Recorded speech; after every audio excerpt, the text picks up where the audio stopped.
Hey, what is going on, everyone? Hope all of you are doing well. Want to welcome you all to a Blu-ray or collection update, whatever you guys want to call it. Don't matter what I call it. It's pretty much the same thing. But yeah, got a nice stack of films to show you guys.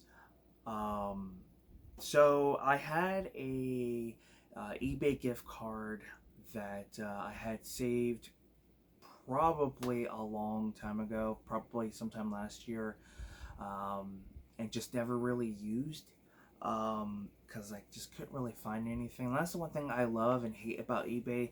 You can find good stuff, but at times you can't. I try to find like a lot of like boutique label titles that maybe somebody has underpriced and try to at least get a good deal. But from time to time, that doesn't usually happen, which makes sense. But you never know. So yeah, decided to go on, maybe a couple weeks ago, and was able to find some decent stuff, and decided to pick them up. And yeah, figured I'd show you guys what I picked up.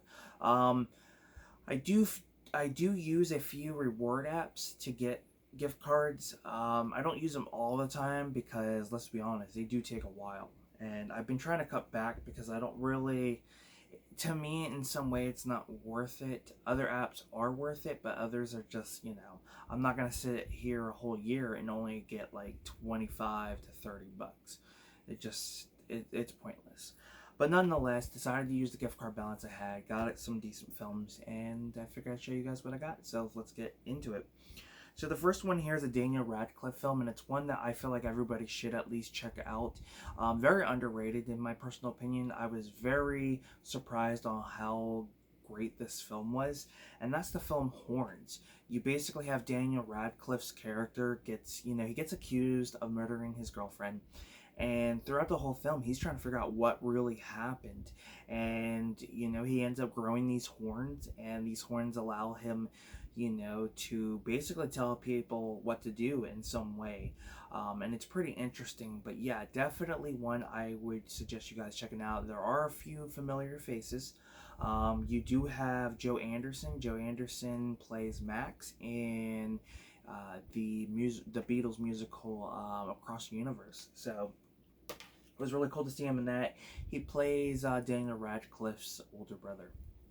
The next one here is an upgrade from the DVD I have, and that is Stan Helsing. This is one of my favorite spoof films. Now, the spoof films that have come out over, the past few decades, whether it's the 80s, 90s, or even to the 2000s. I mean, there are some good ones and there are some bad ones. And for me, this is one of the better ones, at least in my personal opinion.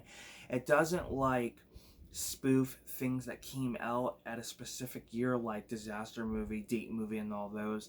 This one, it does spoof like other horror films, but it has a story in itself. Stan basically works at a rental store. He's got these tapes that he has to bring to a customer, and throughout the night trying to get to a Halloween party and this customer's house, just a lot of stuff starts happening. They're being followed and hunted by, of course, spoofs of the horror icons out there: Chucky, Michael, Pinhead, all of them. And yeah, it's pretty hilarious. Kenan Thompson's in it. You got the guy from Reba. He is basically the main lead in this. And yeah, it's a pretty funny and entertaining spoof film. The next one here is a Rob Schneider film called Big Stan, one of my personal favorites. I would say this one is right there with films like The Animal and Hot Chick and the Deuce Bigelow films. He did one not too long after this, I think, called like The Righteous One, and that movie was garbage. It was terrible. I was expecting something to be really entertaining and fun, and it just wasn't. But Big Stan, entertaining from beginning to end. He basically conned out senior citizens out of the retirement. He's supposed to be like this I want to say almost like a real estate agent type of person. And once he gets caught and he's sentenced, he doesn't want to go, at least in the condition that he's in, because he knows he could be taken advantage of and everything, and he wouldn't survive in there. So he gets the help from the Master, who's played by David Carradine, which I believe this is like one of his last movies. And he becomes this martial art fighting machine, basically. And, you know, kind of takes over the prison. And his bunkmate, which is kind of weird to even think that this actor would be in here, but his bunkmate is the actor who plays the grandfather in Luck of the Irish. It's great to always see him in other things, but it's just funny because he went from a Disney Channel movie to this, and it's crazy. Scott Wilson, I believe it is his name. Yeah, Scott Wilson, who plays Herschel in The Walking Dead, is actually the warden in this. And he kind of has his own plans, some fishy plans, and he wants to incorporate Stan into it. And there's more to the story I'm not going to give away too much. And Jennifer Morrison is in it. Jennifer Morrison's well known for the TV series Once Upon a Time. She was in House. And she's done, you know, a slew of other films and television. And who else is in this? We got Richard Kind is in Richard Kind's in it. And Emmett Walsh, who's been in tons and tons of films.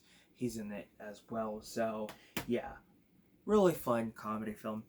The next one here is one of my favorite horror films. I've stated how creepy this movie is, and it definitely is. It's another killer doll movie, but it's Dolly Dearest. It's one of those killer doll films that I feel like people don't talk about. You basically have this family, they move to New Mexico, the husband takes over this doll factory, basically, and brings home one of these dolls, and of course it's possessed. And I believe it's like possessed by like a demon or something. But yeah, this doll is creepy as all can be. I remember watching this a few times growing up. Certain scenes popped out for me, and the voice is just downright disturbing. And yeah, definitely one to check out. It does have Denise Crosby in it. She is well known for being the mom and the wife in Pet Sematary. She was in Star Trek The Next Generation. I mean, she's been in tons and tons of films. And then Rip Torn. I'm sure you guys remember Rip Torn. But yeah, definitely one to have in the collection. I know at one point I had the DVD, went out of print. The Blu-ray is region free, so if you want to pick it up, you can import it, and it's released by Vinegar Syndrome, so definitely gotta like their releases. Moving on to the next one, I picked up Porkys. This was the only one I was missing out of the trilogy. I do have, you know, parts 2 and 3. I got the, a while back, I got the Kino Lorber double feature Blu-ray set that they had, and this was the only one I was missing. It's a pretty interesting story with this. So when I had bought the double feature, I was actually going to go to FYE to pick this up because my local FYE had the Blu-ray and they had it for $5. But when I went, it was basically gone. They didn't have any copies, and anytime I went, I'd always look and I could never find it. Anywhere I could think that would sell movies, I would try to find it. Looked on Amazon, was a little more than what I wanted to pay, and what was the other place I went on? I went on eBay and found other sellers selling it for like pretty expensive for some odd reason. So I don't know if it went out of print, but I did manage to find a seller who had it for $10, so brand new. So I was like, you know what, I'm gonna snag it. So I am looking forward to doing a marathon on the films. One of my favorite you know, 80s comedy. I did pick up Revenge of the Nerds sometime at the beginning of this year. I believe it was this year, was it? Yeah. So I've been able to at least get some of the classic, you know, comedies that came out during like the early days of the 80s. So very happy with that. The next one that I picked up is a Arrow video release, and that is the film Society. I used to have this in the collection. For some reason, I got rid of it. I'm not sure for what reason, but yeah, it's a creepy film. I remember watching this one growing up, not knowing what it was, but there's a specific scene in this that just is disturbing. It's an orgy scene. I always remember that scene always standing out for me. And like, I would remember that scene specifically, but could never remember the film. And there's a few other scenes I remember, but could never remember the title. It's actually Cool Duder who reminded me of this film when he was doing one of his videos going, I think, over his collection. And he was talking about the film. It clicked and I realized, oh, so that's the name of the film, Society. So yeah, very happy to finally have this film back into the collection. I've been trying to you know, at least get some Arrow Video titles that I want. I'm not big, don't get me wrong, I love a lot of these boutique labels, but there's a lot of films that I don't really care for and probably will never watch. So there's, you know, the films I do want to get, and then some I get rid of to upgrade. Like, I did sell off the Donnie Darko Arrow Video release because I do plan to get the 4K release. I am going to start upgrading a lot of my stuff. Just because I just want the better format, or, you know, I also got to clear some room, so trying to upgrade some of my DVDs. But yeah, Love Society, one of my personal favorites. I still want to pick up The Stuff. That's another one that's on my list that I want to pick up.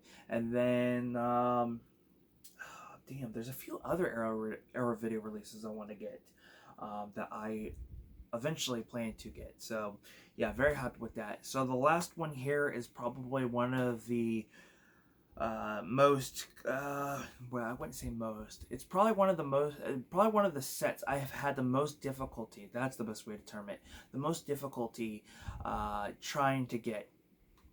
So I ended up picking up the Toxic Avenger collection. This is the 4-film set. Yes, I do know that there's a 4K set coming soon. I would like to pick up the animated series sometime down the road, but trying to get the set has been a struggle. It really has.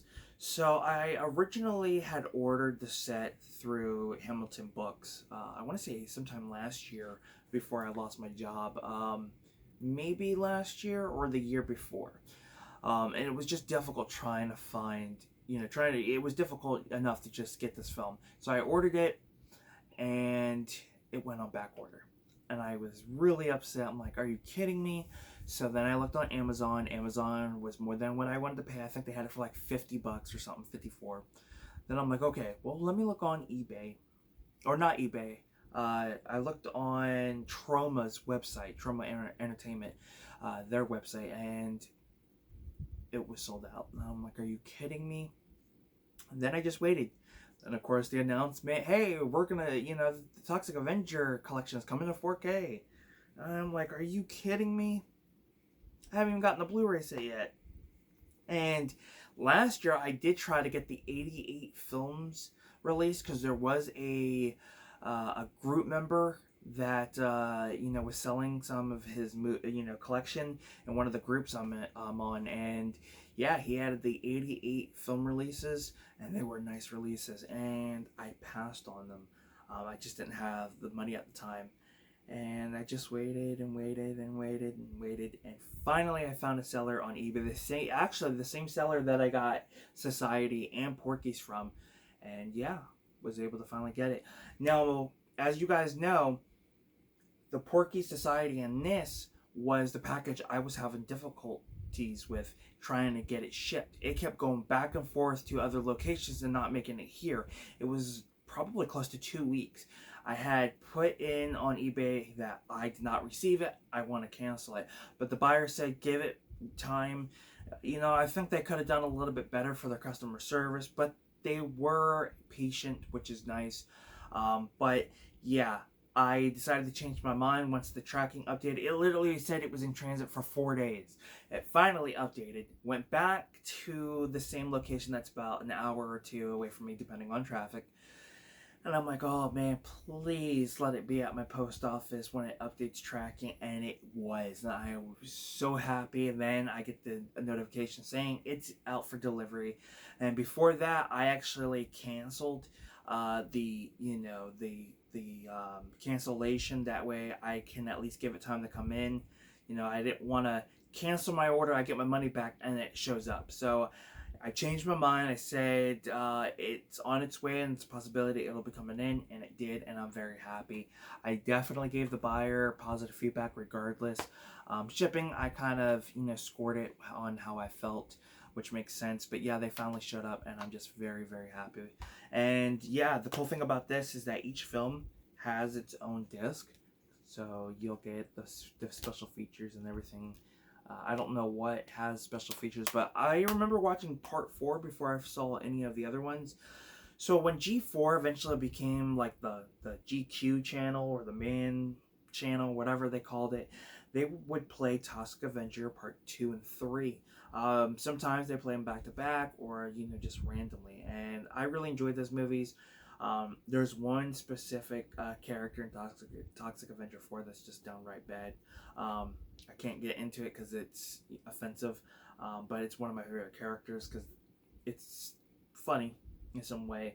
But the Toxic Avenger, I remember watching for the first time on Netflix when they were doing their streaming services. They were just starting out, so a lot of the movies they were streaming were these low budget, straight to home video releases, like this, 100 Girls, which I do have on DVD, which I'll show you guys.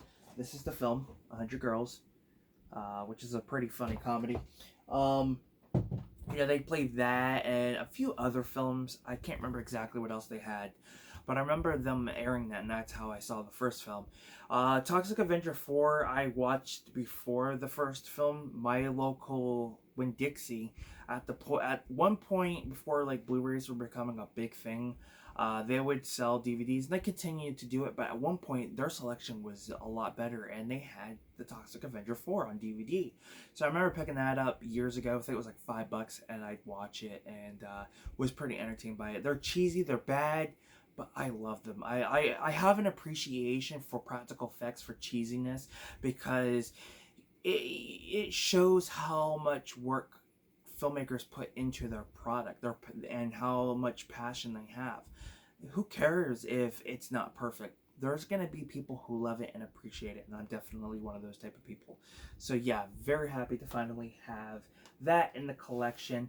And that's it, guys. That is my Blu-ray update. So yeah, some great titles. So let me know down in the comment section below what your thoughts are on these films. I would love to hear your opinion on what you think. And if you enjoyed it, give it a like. It's much appreciated, and it definitely helps me. And thank you guys so much for the support. It's, again, much appreciated. Can't say that enough. And with that being said, I am Film Talk with Mikey, and until next time, guys, we'll talk films.